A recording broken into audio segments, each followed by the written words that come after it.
దేవుని పరిశుద్ధ నామమునకు మహిమ కలుగునుగాక. కూడి ఉన్న మీ అందరికీ క్రీస్తునామముల వందనాలు. సరే, మంచిది.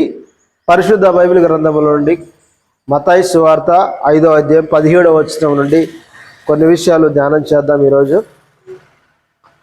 ధర్మశాస్త్రమునైనను ప్రవక్తల వచనములైనను కొట్టివేయ వచ్చినని తలంచవద్దు, నెరవేర్చుటకే కానీ కొట్టివేయటకు నేను రాలేదు. చిన్న మాట ప్రార్థన చేద్దాం. మహాపరిశుద్ధుడైన తండ్రి, ప్రేమగల దేవుడా, కొద్ది నిమిషాలని వాక్యమును ధ్యానిస్తూ ఉండగా నీ కృప మాకు తోడుగా ఉంచండి దేవా. సహాయం ఇచ్చే ప్రభా, ప్రతి బిడ్డను దర్శించి ప్రభా నాయన, వినగల చెవి గ్రహించగల హృదయం ప్రతి బిడ్డకు మీరు అనుగ్రహించి సహాయం చేయ ప్రభా నాయన. నీ దాసుడు నన్ను బలపరచండి, అందరికీ అర్థమయ్యేలాగా విరిచి మంచి బిడ్డ కృప దయచేయమని యేసు నామములో ప్రార్థిస్తున్నాము తండ్రి, ఆమేన్. హల్లెలూయా.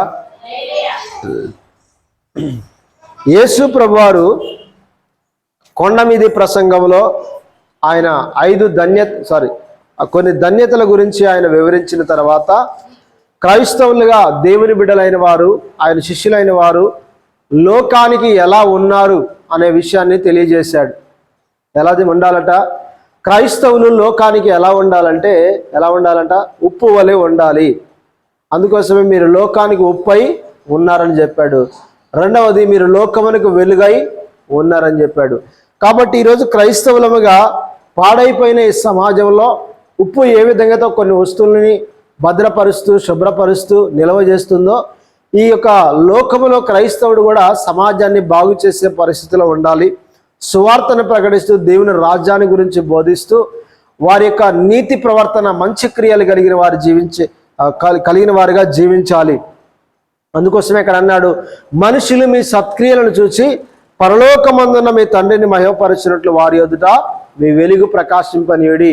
ఏంటి వెలుగు అంటే? మన సత్క్రియలే ఈ లోకానికి వెలుగు. అర్థమవుతుందా? మన సత్క్రియల వెలుగుని ఎక్కడ ప్రకాశింపజేయాలంటే మనం మనుషుల ఎదుట ప్రకాశింపజేయాలంటే మనుషుల ఎదుట మన సత్క్రియలను మనం కనబరచాలి. దాని ద్వారా దేవునికి మహిమ వస్తుంది. అందుకోసమే అన్నాడు, పరలోకమందున మీ తండ్రిని మహిమపరచినట్లు మీరు మనుషుల ఎదుట మీ సత్క్రియలు అనే వెలుగును ప్రకాశింపనీయుడి. అంటే ఈరోజు క్రైస్తవుడు ఈ లోకానికి, సమాజానికి ఎలా ఉండాలంటే సత్క్రియలు అంటే మంచి క్రియలనే వెలుగును ఏం చేయాలట? ప్రకాశింపజేయాలి. ఇక ముందుకు వస్తున్న తర్వాత ఆయన అంటున్నాడు ఏంటంటే, యేసుప్రభువారు చెబుతున్న మాట ఏంటంటే, నేను ధర్మశాస్త్రమునైనను ప్రవక్తల వచనములైనను కొట్టివేయవచ్చునని తలంచవద్దు అంటున్నాడు. ఏంటి ధర్మశాస్త్రం అంటే? బైబిల్ని మనం కొన్ని భాగాలుగా విభజించుకుంటే బైబిల్ ఎన్ని భాగాలుగా విభజించబడింది? 2 భాగాలుగా విభజించబడింది. ఒకటేమో క్రొత్త నిబంధన, ఒకటేమో పాత నిబంధన, ఓల్డ్ టెస్టిమెంట్, న్యూ టెస్టిమెంట్. అంటే ఈ 2 భాగాలను బైబిల్గా మనం విడగొడితే 2 భాగాలుగా 2 గ్రంథాలు, అంటే క్రొత్త నిబంధన, పాత నిబంధన. ఇది అదేవిధంగా పాత నిబంధనలో కూడా కొన్ని భాగాలు ఉన్నాయి. అందులో పాత నిబంధనలో కొన్ని భాగాలు ఉంటాయి. ఏంటి అంటే అవి ధర్మశాస్త్ర గ్రంథాలు ఉన్నాయి, తర్వాత చరిత్ర గ్రంథాలు ఉన్నాయి, తర్వాత పెద్ద ప్రవక్తల కావ్య గ్రంథాలు ఉన్నాయి, తర్వాత పెద్ద ప్రవక్తల గ్రంథాలు ఉన్నాయి, చిన్న ప్రవక్తల గ్రంథాలు ఉన్నాయి కదా. అంటే ఇక్కడ ధర్మశాస్త్రం అనేది 5 గ్రంథాల గురించి తెలియజేస్తూ ఉంది. ఆది కాండం నుండి ద్వితీయోపదేశ కాండం వరకు ఏమంటారు? దాన్ని ధర్మశాస్త్ర గ్రంథాలు అంటారు. అర్థమవుతుందా? ఇప్పుడు ప్రభు అంటున్నాడు, ధర్మశాస్త్రమునైనను ప్రవక్తల వచనములైనను. ప్రవక్తలు ఎక్కడ రాశారు? మరి ఎక్కడ రాశాడు? పెద్ద ప్రవక్తల గ్రంథాలు ఉన్నాయి కదా, యెషయా, యిర్మీయా, విలాప వాక్యములు, దానియేలు, ఆ తర్వాత యెహెజ్కేలు. ఇవన్నీ కూడా పెద్ద ప్రవక్తల గ్రంథాలు. చిన్న ప్రవక్తల గ్రంథాలు కూడా ఉన్నాయి. యెషయా నుండి మలాకి వరకు కూడా చిన్న ప్రవక్తల గ్రంథాలు. అంటే ఇక్కడ అంటున్నాడు యేసుప్రభువారు, ధర్మశాస్త్రమునైనను ప్రవక్తల వచనములైనను. అప్పటికి క్రొత్త నిబంధన రాయబడిందా? యేసుప్రభువారు ఈ మాట చెప్పేట ఆయనకి రాయబడలేదు. ఆయన యేసుప్రభువారు ఈ మాట చెప్పే సమయానికి ఇంకా ఈ క్రొత్త నిబంధన రాయబడలేదు. అంటే ధర్మశాస్త్రమునైనను ప్రవక్తల వచనములైనను నేను కొట్టివేయవచ్చునని మీరు తలంచవద్దు, నెరవేర్చుటకే కానీ కొట్టివేయటకు నేను రాలేదు.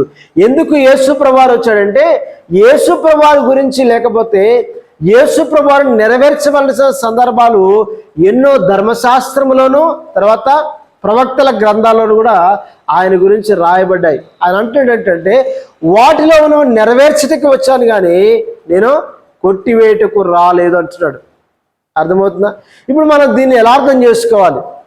యేసు ప్రభువారు ధర్మశాస్త్రాన్ని కొట్టివేశాడా, కొట్టివేయలేదా అని అంటే, యేసు ప్రభువారు కొన్నిటిని మాత్రమే ఆయన కొట్టివేశాడు. ఏంటి అంటే బలి అర్పణలు, సున్నతి, ఆచారాలు, వీటి సంబంధించినవి మాత్రమే యేసు ప్రభువారు కొట్టివేశాడు. కానీ ఇంకా ధర్మశాస్త్రములు అనేకమైనవన్నీ నెరవేర్చవలసినవి, ఇప్పటికీ మనం ధ్యానించవలసినవి అనేకం ఉన్నాయి కదా. నిన్ను వలె నీ పొరుగువాన్ని ప్రేమించండి, అది ఎక్కడ రాయబడింది? ఎక్కడ రాయబడింది? అది ధర్మశాస్త్రంలో రాయబడింది కదా. నిర్గమకాండంలో రాయబడింది 20వ అధ్యాయంలో కదా. ఏమని రాయబడింది? నిన్ను వలె నీ పొరుగువాన్ని ప్రేమించండి. మొదట మనం దేవుని ప్రేమించాలి, తర్వాత మన పొరుగువారిని ప్రేమించాలి. ఇవన్నీ కూడా నీ పొరుగువారిని ఏది కూడా ఆశింపకూడదని రాయబడింది.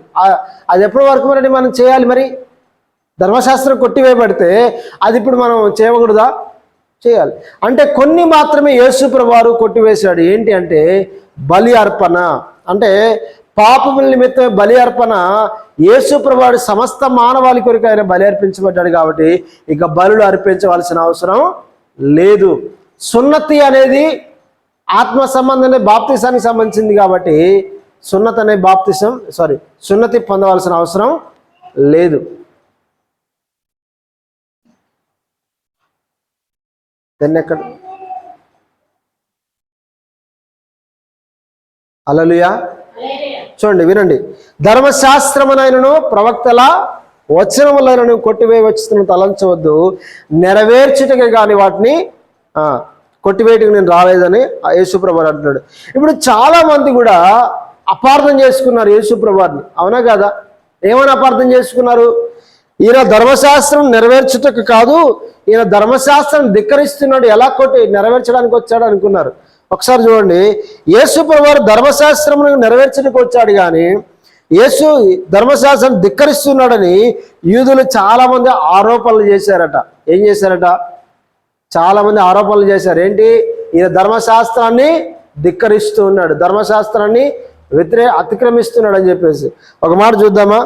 పరిశుద్ధ బైబిల్ గ్రంథంలో 9వ అధ్యాయం, మత్తయి సువార్త 9వ అధ్యాయం 3వ వచనం. 9వ అధ్యాయం 3వ వచనం. ఇదిగో శాస్త్రంలో కొందరు ఇతడు దేవదూషణ చేయుచున్నాడని తమలో తాము అనుకొనగా యేసు వారి తలంపులు గ్రహించి మీరెందుకు మీ హృదయంలో దురాలోచన చేయుచున్నారు? హల్లెలూయా. ఏంటట? యూదులు అక్కడ అర్థం చేసుకున్నారు, యేసు ప్రభువుని అపార్థం చేసుకున్నారు. ఏమని అపార్థం చేసుకున్నారు? ఇతడు దేవదూషణ చేయుచున్నాడు. ఏంటి దేవదూషణ? ఏంటి దేవదూషణ? అక్కడ మీరు చూస్తే పై వచనంలో అమ్మా ఏంటి దేవదూషణ అంటే, ఇక్కడ పై వచనంలో చూస్తే మీరు 2వ వచనం, ఇదిగో జనులు పక్షవాయువుతో మంచపట్టిన ఒకరిని ఆయన ఎదుగు తీసుకుని వచ్చిరి. యేసు వారి విశ్వాసము చూచి కుమారుడా ధైర్యముగా ఉండము, నీ పాపములు క్షమింపబడి ఉన్నవని పక్షవాయువు గలవానితో చెప్పాను. హల్లెలూయా. ఏంటట? నీ పాపములు క్షమించబడి ఉన్నవని యేసు ప్రభువారు చెప్పాడు. ఎవరితో చెప్పాడు? పక్షవాయువు గలవానితో చెప్పాడు. ఇప్పుడు ఈ మాటను తీసుకొని యూదులందరూ ఏం చేసుకున్నారు? యేసు ప్రభువుని అపార్థం చేసుకున్నారు కదా. ఏమని అపార్థం చేసుకున్నారు? ఇతడు దేవదూషణ చేయుచున్నాడు. ఏంటి దేవదూషణ? అర్థమైందా? దేవదూషణ ఏంటి?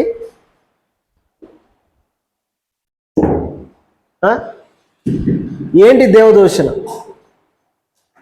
దేవదూషణ ఏంటంటే అక్కడ మనం అర్థం చేసుకుంటే, మరి పాపములు క్షమించేది ఎవరు? దేవుడు మాత్రమే పాపములు క్షమిస్తాడు కదా. యూదులందరూ కూడా ఎవరిని ఎక్కువగా ఆరాధించేవారు?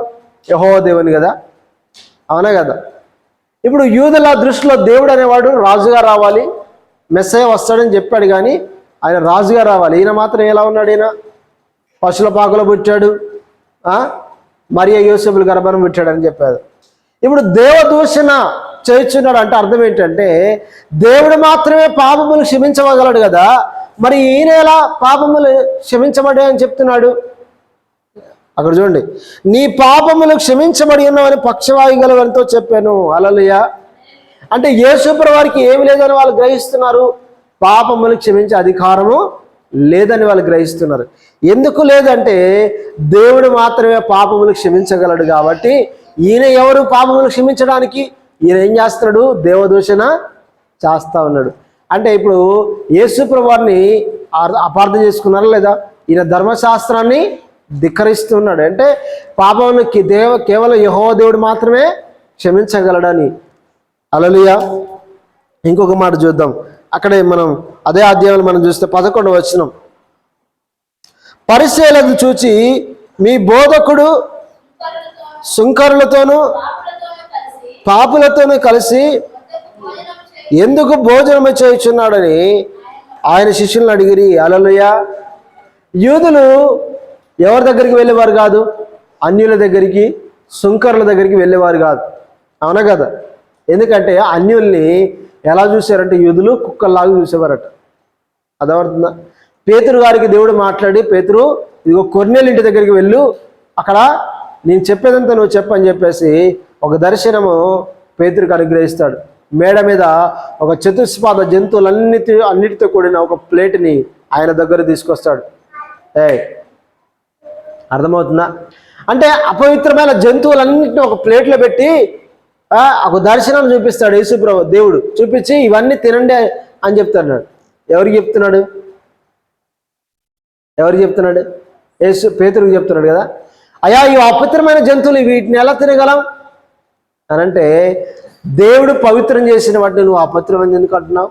కాబట్టి మొత్తం తినేసి అనగానే వెంటనే ఆ దర్శనం మాయమైపోతుంది. ఇప్పుడు ఆ దర్శనం యొక్క అర్థం ఏంటో అతనికి తెలియదు. వెంటనే ఆ పేతురున్న మేడగది దగ్గరికి, సీమోనుడి చర్మకారుని ఇంటి దగ్గర ఉన్న పేతురు దగ్గరికి ఒక ఇద్దరు వ్యక్తులు కొర్నేలు నుండి వస్తారు. అయ్యా, ఇదిగో మా యొక్క యజమానుని నేను తీసుకొని రమ్మని చెప్పగానే అప్పుడు దేవుడు పేతురుతో మాట్లాడి నువ్వు వారితో కూడా వెళ్ళని చెప్తుంటాడు. అంటే అర్థం ఏంటంటే పేతురు ఎవరి దగ్గరికి వెళ్ళడానికి ఇష్టపడేవారు? యూదులు. కేవలం యూదుల దగ్గరికి మాత్రమే వెళ్ళడానికి ఇష్టపడేవారు, అన్యజనుల దగ్గరికి వెళ్ళడానికి ఇష్టపడేవారు కాదు. కానీ ఇక్కడ అన్యజనుల దగ్గరికి కూడా వెళ్ళడానికి దేవుడు ద్వారాలు తెరిచాడు. అంటే ఇక్కడ అర్థం ఏంటంటే ఒకవేళ ఈయన దేవుడైతే, దేవుని కుమారుడైతే ఎవరి దగ్గర ఉండాలి? ఈయన ఎవరి దగ్గర భోజనం చేయాలి? నీతిమంతుల దగ్గర భోజనం చేయాలి. పాపుల దగ్గర, సుంకరుల దగ్గర ఈయన ఏంటి భోజనం చేస్తున్నాడు? చూడగడ పరిసయ్యులను చూచి మీ బోధకుడు సుంకరులతోనూ పాపులతోనూ కలిసి ఎందుకు భోజనం చేయుచున్నాడని ఆయన శిష్యులను అడిగిరి. హల్లెలూయా.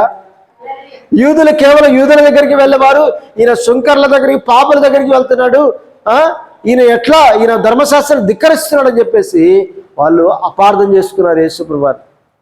దీన్ని బట్టి చాలామంది ఏం చేసుకున్నారంటే అపార్థం చేసుకున్నారు. యేసుప్రభు వారు ధర్మశాస్త్రాన్ని కొట్టివేస్తున్నాడు.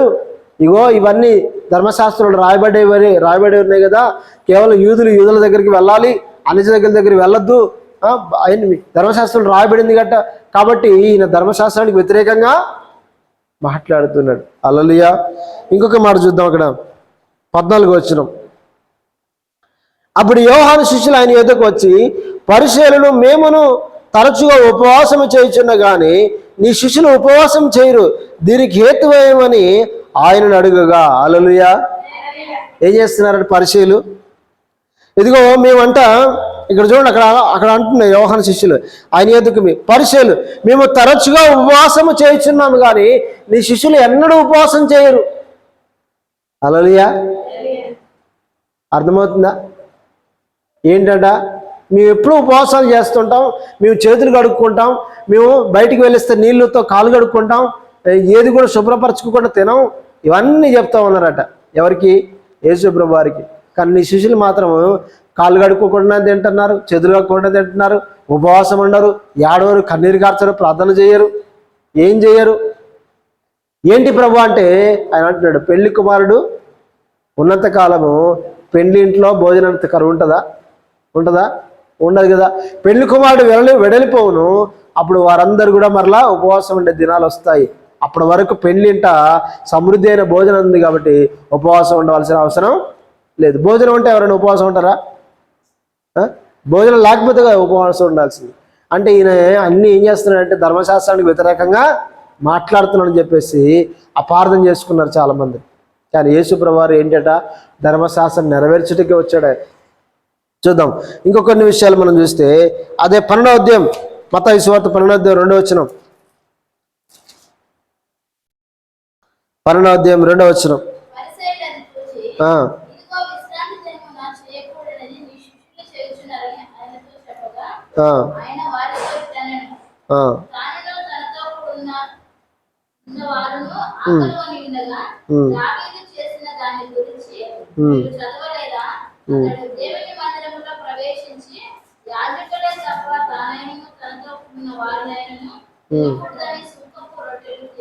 చాలు. విశ్రాంతి దినమున పంట చెల్లబడి వెళ్ళుచుండగా ఆయన శిష్యులు ఆకలి కొని వెన్నులు త్రుంచి తినసాగిరి. విశ్రాంతి దినం ఏం చేయకూడదు, ఏ పని చేయకూడదు, తినకూడదు. వీళ్ళు ఏం చేస్తున్నారట, శిష్యులు, యేసుప్రభు శిష్యులు వెళ్తుంటే వేరే వాళ్ళ చల్ల పడి వెన్నులు తురుచుకొని తింటున్నారట. అప్పుడు అంటున్నాడు, పరిశీలన చూసి విశ్రాంతి దినమున చేయకూడదని శిష్యులు చేయించున్నారని ఆయనతో చెప్పగా. ఇప్పుడు యూదులు విశ్రాంతి దినాలు ఏమి చేయరు, ఏ పని చేయరు. వాళ్ళు మాత్రమే కాదు, వాళ్ళ పనివారు, వాళ్ళ పశువులు కూడా మేపరు. అన్నిటినీ ఏం చేస్తారు, ఆ రోజు ఏం చేస్తారండి, ఇంటి దగ్గర కట్టేస్తూ ఉంటారు కదా. ఒక 3 మైళ్ళ దూరం కూడా నడవరట వాళ్ళు విశ్రాంతి దినాన. అర్థమైందా? ఇప్పుడు యేసు ప్రభువారు ధర్మశాస్త్రాన్ని ధిక్కరిస్తున్నాడా, నెరవేరుస్తున్నాడా? దీన్ని బట్టి చూస్తే విశ్రాంతి దినంలో ఏ పని చేయకూడదని చెప్పాడు యేసు ప్రభువు. వీళ్ళు ఏం చేస్తున్నారు, వెన్నులు తురుచుకొని తింటున్నారు.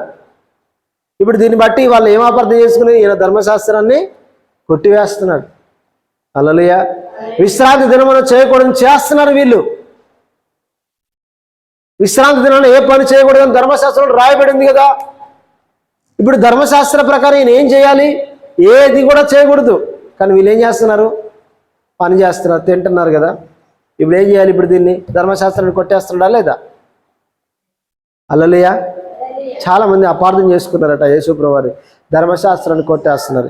ఇంకా ఈ విధంగా చాలా వచనాలు ఉన్నాయి, మీరు చూస్తే మీరు రాసుకోవచ్చు. 10వ వచనం ఉంది, 15వ అధ్యాయం 1 నుంచి 2 వచనాలు, 17వ అధ్యాయం 24 నుండి 19వ అధ్యాయం 3 వచనాలు. ఇవన్నీ కూడా వాళ్ళు అపార్థం చేసుకున్నారు. యేసు ప్రభువారు ధర్మశాస్త్రానికి వ్యతిరేకంగా మాట్లాడుతున్నాడు, ధర్మశాస్త్రాన్ని ధిక్కరిస్తున్నాడని చెప్పేసి అపార్థం చేసుకున్నారట. మరి యేసు ప్రభువారు ధర్మశాస్త్రం నెరవేర్చడా లేదా చూద్దాం ఒకసారి. నెరవేర్చడా లేదా ఒకసారి చూద్దాం. మత్తయి సువార్త 1వ అధ్యాయం, మత్తయి సువార్త 1వ అధ్యాయం 22వ వచనం.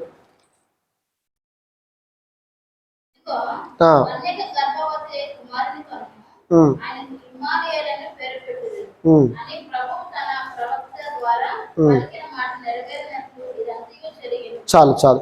ఇదిగో కన్యక గర్భవతి అయి కుమారుని కనును, ఆయనకి ఇమ్మానుయేలును పేరు పెట్టుదురని ప్రభువు తన ప్రవక్త ద్వారా పలికిన మాట నెరవేరినట్లు ఇదంతయు జరిగను. హల్లెలూయా. యేసు ప్రభువారు పుట్టిన తర్వాత మరియా యోసేపులు ఆయనకి ఏమని పేరు పెట్టారట, యేసు అని పేరు పెట్టారు. అయితే ధర్మశాస్త్ర ప్రవక్తల గ్రంథంలో రాయబడింది, ఇదిగో కన్యక గర్భవతి కుమారుని కనును. ఆ కన్యక ఎవరు, మరియా. ఆ కుమారుడు ఎవరు, యేసు ప్రభువారు. ఆయనకి ఏమని పేరు పెడతారట, ఇమ్మానుయేలు. ఇమ్మానుయేలు అంటే అర్థం ఏంటి, దేవుడు మనకు తోడని అర్థం. ఇదంతయు నెరవేరినట్లు ఈ విధంగా జరిగను. హల్లెలూయా, హల్లెలూయా. ఇప్పుడు యేసు ప్రభువారు ఈ వచన ప్రకారం నెరవేర్చబడ్డా లేదా? ఆ కన్యక గర్భవతి ఎక్కడ రాయబడింది ఈ వచనం? మరి యెషయా గ్రంథం మనం చూస్తే 14వ అధ్యాయం, యెషయా గ్రంథం.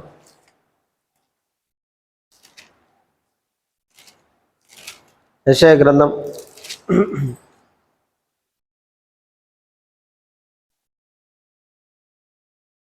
ఒక నిమిషం.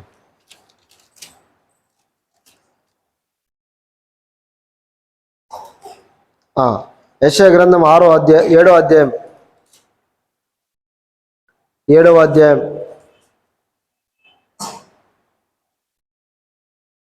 14వ వచనం. కాబట్టి ప్రభువు ఆలకించుడి. చాలు. కన్యక గర్భవతి అయి కుమారుని కను, అతనికి ఇమ్మానుయేలును పేరు పెట్టుదురు. హల్లెలూయా. ఇప్పుడు యేసు ప్రభు విషయంలో ఇది నెరవేర్చబడిందా లేదా?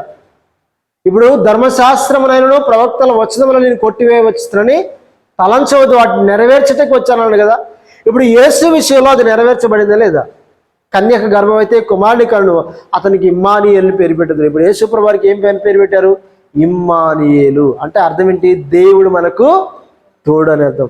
ఇప్పుడు యేసు ప్రభు వారు ఎట్లా పుట్టాడు? ఆయన కన్యక గర్భాన పుట్టాడు. హల్లెలూయా. కన్యక అంటే అర్థం ఏంటంటే పురుషుని ఎరుగని స్త్రీ. అర్థమవుతుందా? ఇప్పుడు ఈ వచనం యేసు ప్రభు ద్వారా నెరవేర్చబడిందా లేదా? హల్లెలూయా. చూద్దాం, ఇంకొక మాట చూద్దాం.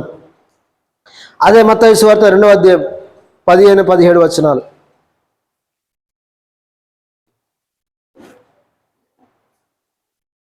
2వ అధ్యాయం 15.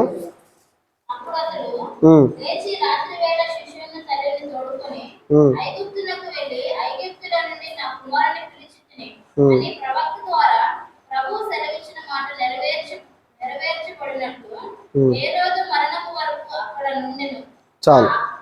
ఇక్కడ మీరు చూస్తే అప్పుడు అతడు లేచి రాత్రి వేళ శిశువును తల్లిని తోడుకొని ఐగుప్తునికి వెళ్ళి ఐగుప్తులో నా కుమారుని పిలిచితిని అని ప్రవక్త ద్వారా సెలవిచ్చిన మాట నెరవేరినట్లు ఏ రోజు మరణం వరకు అక్కడ ఉండెను.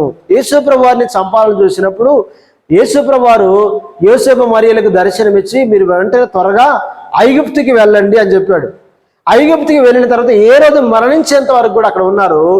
ఏ రోజు మరణించిన తర్వాత మరలా యేసుప్రభు వారు దర్శనమిచ్చి దేవుడు దర్శనమిచ్చి మరలా తిరిగి రండి, ఏ రోజు చనిపోయాడని చెప్పగానే వాళ్ళందరూ కూడా యేసుప్రభు వారిని మరియా యేసుప్రభు వారు తీసుకొని మన నజరేతుకి వస్తారు. హల్లెలూయా. ఈ మాట ఎక్కడ రాయబడింది? మీరు చూస్తే ఇర్మియా గ్రంథము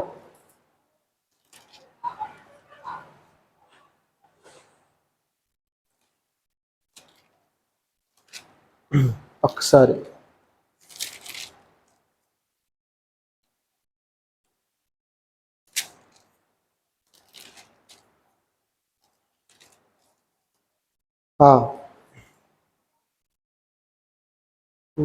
ఒక్క నిమిషం.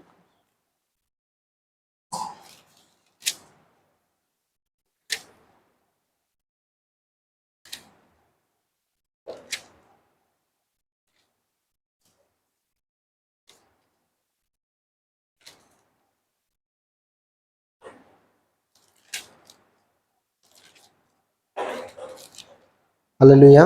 ఇర్మియా గ్రంథం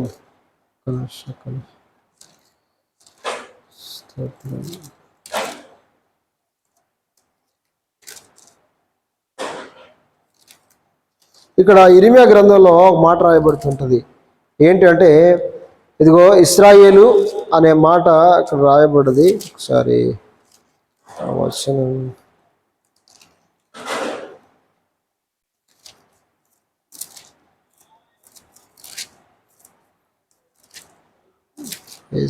ఇర్మియా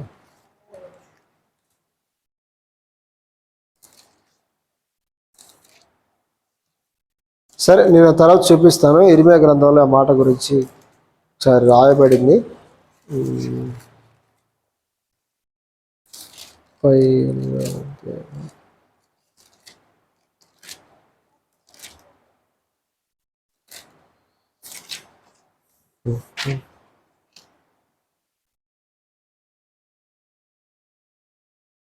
సారీ, హోషేయ గ్రంథం 11వ అధ్యాయం. హోషేయ గ్రంథం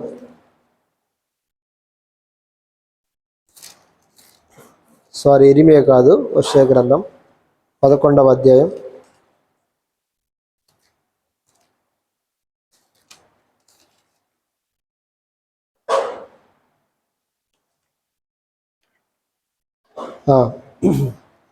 పదకొండవ అధ్యాయం 1వ వచనం. ఇశ్రాయేలు బాలుడై ఉండగా నేను అతని ఎడల ప్రేమ కలిగి నా కుమారుని ఐగుప్తుల నుండి పిలిచి తిని. హల్లెలూయా. ఏంటంట? ఇశ్రాయేలు బాలుడై ఉండగా నేను అతని ఎడల ప్రేమ కలిగి నా కుమారుని ఐగుప్తులో నుండి పిలిచి తిని. ఈ మాట నెరవేర్పు ఎక్కడ జరిగింది? మీరు మత్తయి సువార్త 2వ అధ్యాయం 15వ వచనంలో నెరవేర్పు జరిగింది. ఏంటట? అక్కడ అంటున్నాడు 15వ వచనం చూడండి. అక్కడ అప్పుడు అతను లేచి రాత్రి వేళ శిశువును తల్లిని తోడుకొని ఐగుప్తునికి వెళ్ళి ఐగుప్తులోనే నా కుమారుని పిలిచితిని అని ప్రవక్త ద్వారా సెలవిచ్చిన మాట నెరవేరినట్లు ఏ రోజు మరణం వరకు అక్కడ ఉండెను. హల్లెలూయా. ఐగుప్తులోని నా కుమారుని పిలిచితిని అంటున్నాడు. ఇక్కడ చూడండి, ఇదే మాట రాయబడింది. ఇశ్రాయేలు బాలుడైండగానే అతని ఏడల ప్రేమ కలిగి నా కుమారుని ఐగుప్తు నుండి పిలిచితిని. ఇప్పుడు యేసు ప్రభువు ఎక్కడి నుంచి వచ్చాడు? ఆయన ఐగుప్తు నుండి వచ్చాడు కదా. ప్రవక్తల వచనములను నెరవేర్చబడినట్లు జరిగింది. ఎక్కడ రాయబడింది ఇది? మత్తయి సువార్త 15వ అధ్యాయంలో రాయబడిన సంఘటన హోషేయ గ్రంథం 11వ అధ్యాయం 1వ వచనంలో రాయబడింది. అర్థమవుతుందా? ఎందుకోసమే యేసు ప్రభువు ఇప్పుడు ధర్మశాస్త్రం నెరవేర్చుటకు, ప్రవక్తల వచనాలు నెరవేర్చుటకు వచ్చాడా, కొట్టివేయటకు వచ్చాడా? ఆయన నెరవేర్చడానికి వచ్చాడు కదా. హల్లెలూయా కదా. ఇమ్మానుయేలు అనే పేరు పెడతారని రాయబడింది. ఆ విధంగా ఆయనకి ఇమ్మానుయేలు పేరు పెట్టారు. కన్యక గర్భాన్ని పుడతాడని యేసు ప్రభువు కన్యక గర్భాన్ని పుట్టాడు. ఆయన అయ్యో ఐగుప్తుడు నా కుమారుని పిలిచిస్తని హోషేయ గ్రంథంలో రాయబడింది. యేసు ప్రభువు ఐగుప్తు నుండి ఆయన వస్తాడు, నా కుమారుని పిలిచిస్తని అంటాడు. హల్లెలూయా. ఇంకొక మాట చూసి మనం ముందుకు వెళ్దాం. ఇంకా చాలా వచనాలు ఉన్నాయి కానీ ఇప్పుడు ధ్యానించడానికి సమయం సరిపోదు. ఇంకొక మాట చూద్దాం. అదేవిధంగా 17వ వచనం 23వ వచనాలు రెండు, అదే మత్తయి సువార్త 2వ అధ్యాయం 17వ వచనం 23వ వచనం.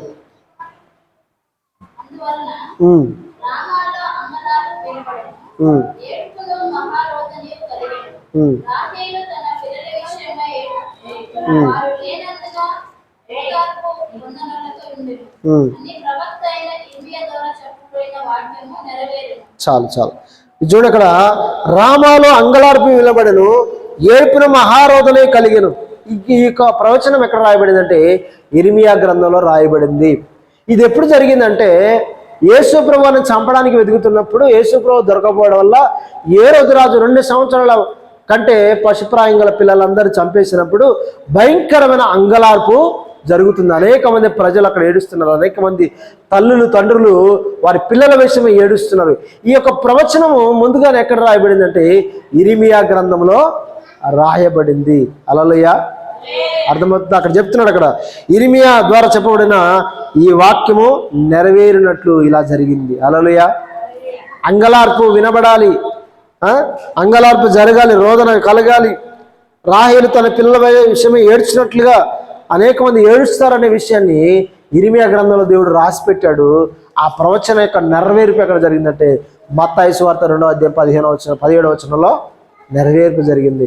ఇప్పుడు చూడండి, యేసు ప్రభువు ధర్మశాస్త్రాన్ని కొట్టివేయడానికి రాలేదు. ఆయన ప్రవక్తల వచనాలు కొట్టివేయడానికి రాలేదు. ఆయన నెరవేర్చుటకు వచ్చాడు. ఆయన హల్లెలూయా.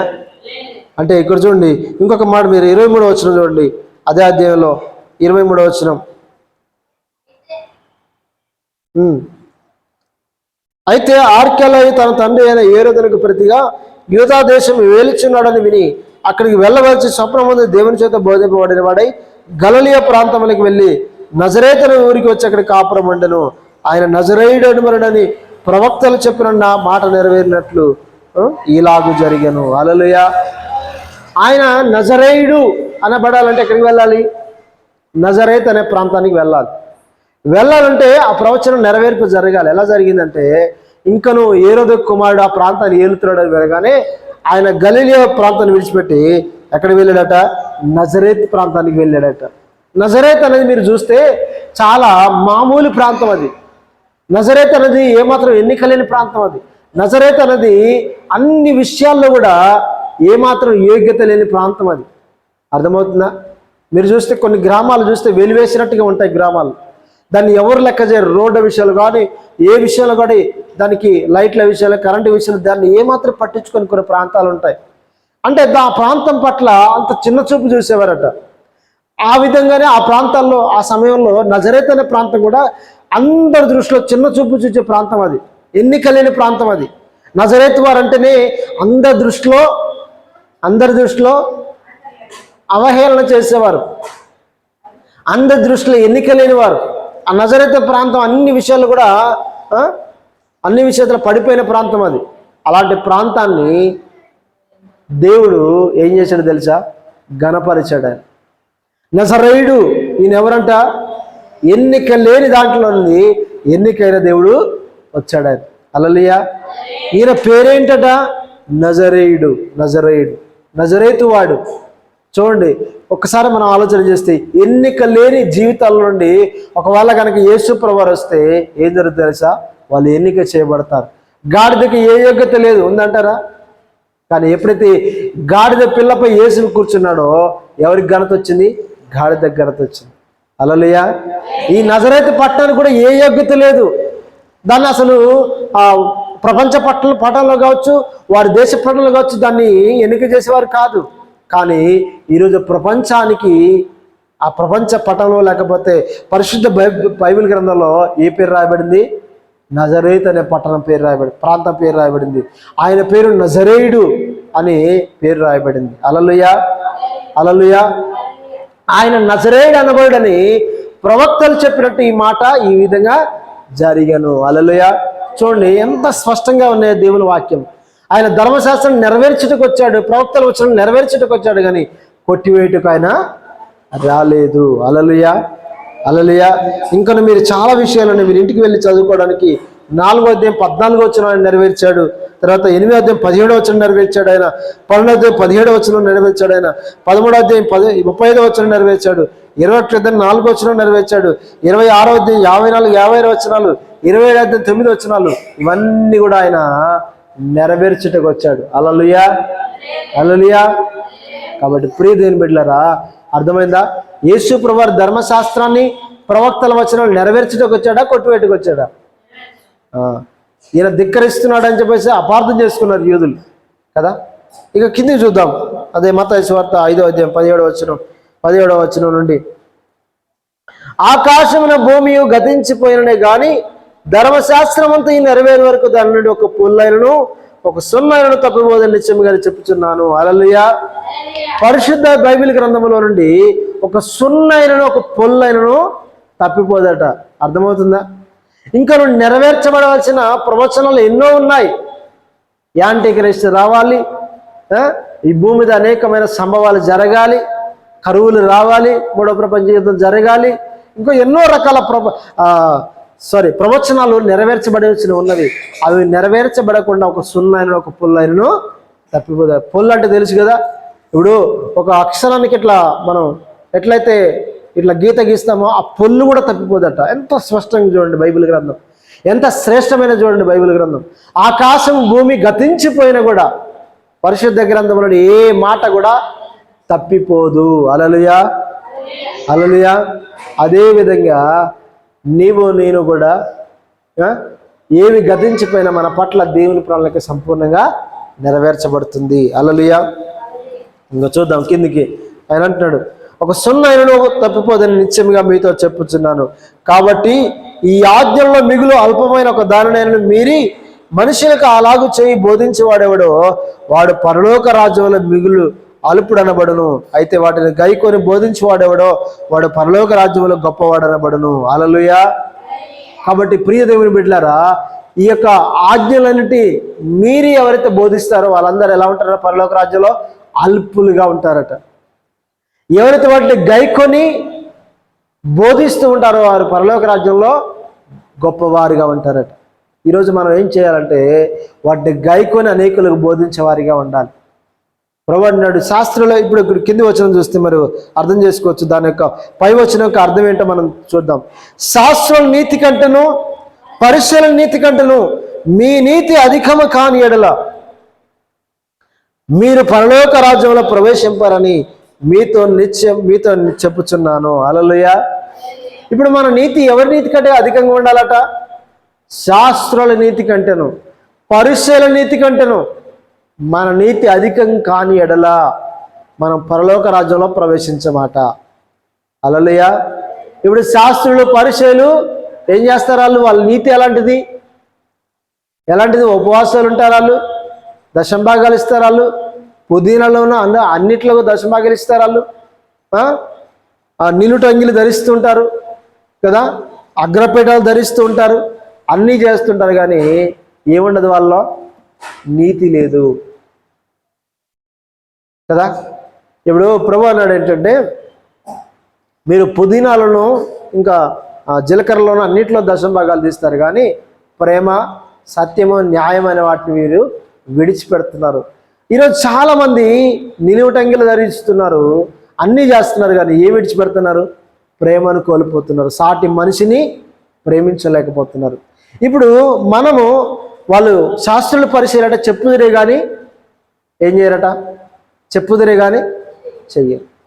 బరువైన మూటలు ఇతరులపై పెడతారు కానీ వాళ్ళు మాత్రం మోయరు. విశ్రాంతి దినాన్న ఇది చేయకూడదు అది చేయకూడదు అని అంటారు, కానీ వాళ్ళన్నీ కూడా వాటిని పాటించరు కదా. హల్లెలూయా. ఇప్పుడు విశ్రాంతి దినాన్న ఒక వ్యక్తి గోతిలో పడితే అతన్ని రక్షించాలా, లేకపోతే విశ్రాంతి దినాన్న ఇది విశ్రాంతి దినం అని చెప్పేసి ఆ గోతిలో పడ్డవని అలా వదిలేయాలా? చెప్పండి. విశ్రాంతి దినాన్ని ఏ పని చేయకూడదు అన్నాడు యేసుప్రభువు వారు. ఇప్పుడు గోతిలో పడిపోయాడు ఒకడు, పడిపోయినప్పుడు ఆ వ్యక్తిని తీయాలా వద్దా? చాలామంది ఏం చేస్తారు, ఇది విశ్రాంతి దినం, ఆ వ్యక్తిని తీయొద్దు.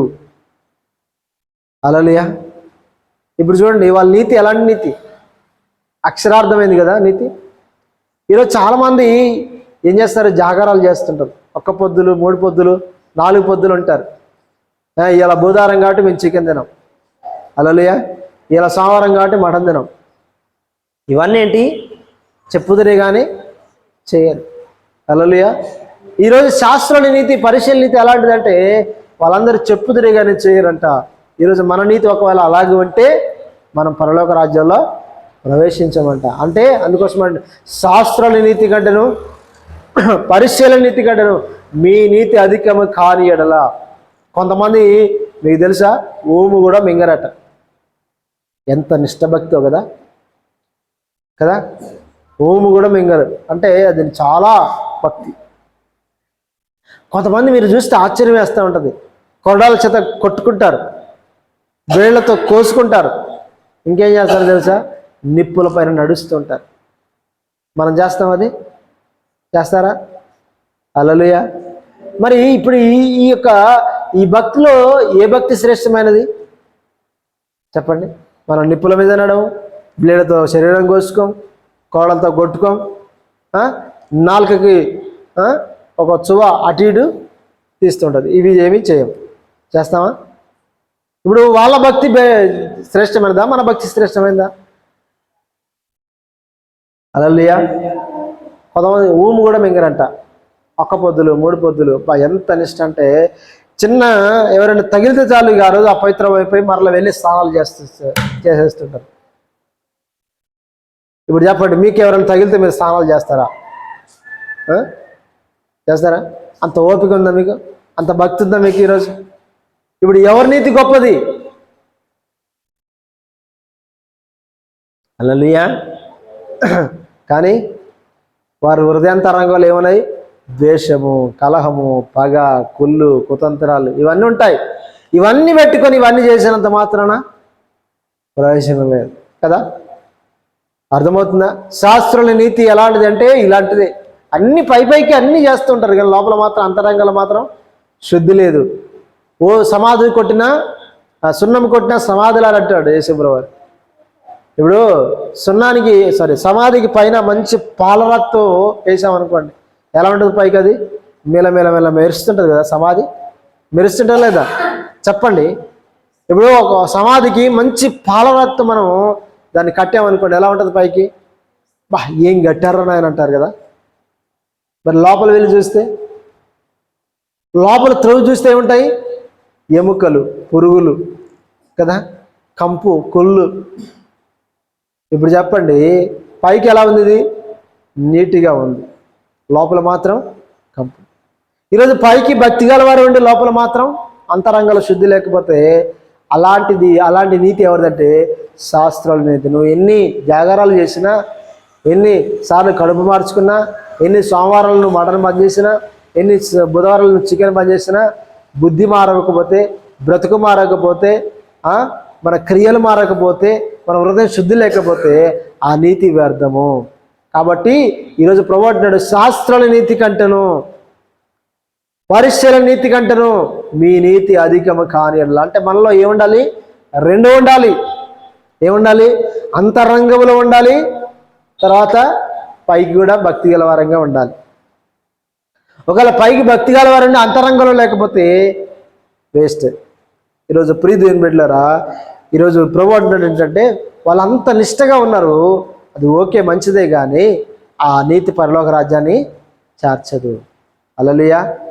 శాస్త్రుల నీతి కంటేను పరిసర నీతి కంటేను మీ నీతి అధికం అంటే వాళ్ళు ప్రేమించరు, మనం ప్రేమించగలగాలి. వాళ్ళు క్షమించలేరు, మనం క్షమించగలగాలి. అర్థమవుతుందా దీని బిడ్డారా? వాళ్ళు సహాయం చేయరు, బీదలకు మనం చేయగలగాలి.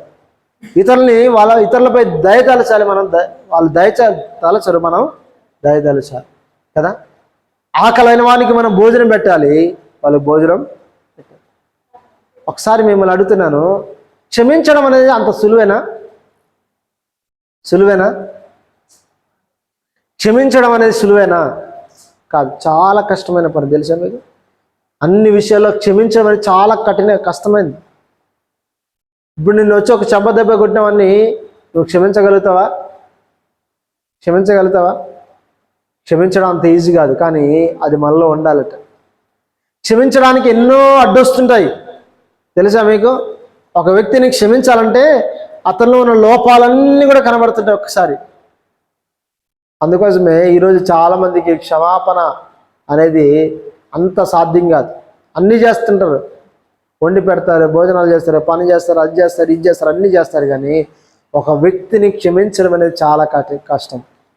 మీరు చూడండి, 50 కేజీల బరువు పెట్టండి, మోస్తారు, కానీ క్షమించడం మాత్రం వారి వల్ల కాదు. హల్లెలూయా.